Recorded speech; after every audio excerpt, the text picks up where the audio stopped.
Bwa mbere ho twagomba tubanze dushimiye mwebwe abamenyesha makuru b'ibintu ingene muriko muritangajwe biboneka mu kwibiriza abakunzi b'umugwi serukiragihugu intamba mu rugamba bivanye n'urukino ruhambaye twimirije ruzoba ku igenekerezo rya 2023 ukwezi kwa gatatu ni mu ndwiza ku munsi wa gatandatu aho Burundi buzotana mu mitwe n'igihugu ca Gabon.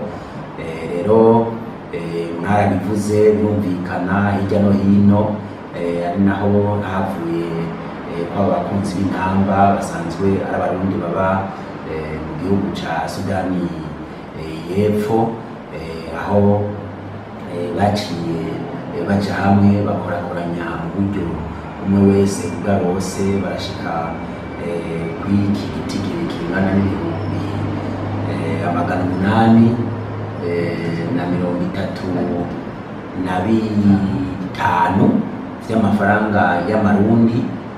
Buriya umuntu yohava yumva umenga ni make, ariko ntabwo ari make na gatoya, kuko twebwe tuvuga tuti igihambaye ni umutima, kandi noneho sinamake na menshi.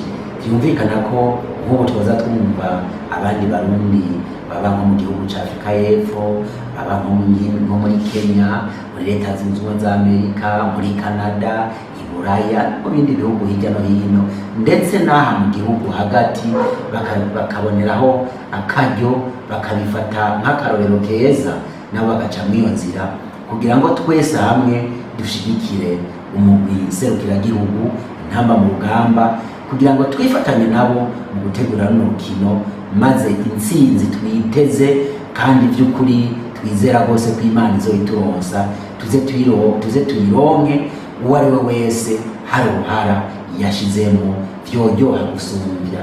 Murumva rero yuko akajambo twovuga nk'abajejwe ibijanye n'ubutunzi hano mw'ishirahamwe ry'umupira w'amaguru mu Burundi, ubwa mbere ho turabashimiye kandi turabateye intege, ahubwo nabo badufashe kumvisha n'abandi kugira ngo turushizeho kwegeranya uburyo bukwiye. Ko mwarumvise n'umukuru w'ishirahamwe ry'umupira w'amaguru ko yamaze kwemera amahera atari make yo gushikirizwa abakinyi bo mu ntamba mu rugamba mu gihe match zobiheze. Murumva yuko ubwo buryo ari bwinshi kandi ntahandi bizova atari muri twebwe nyene. Murakoze rero, turabashimiye. Usisahau kusubscribe, like na comment.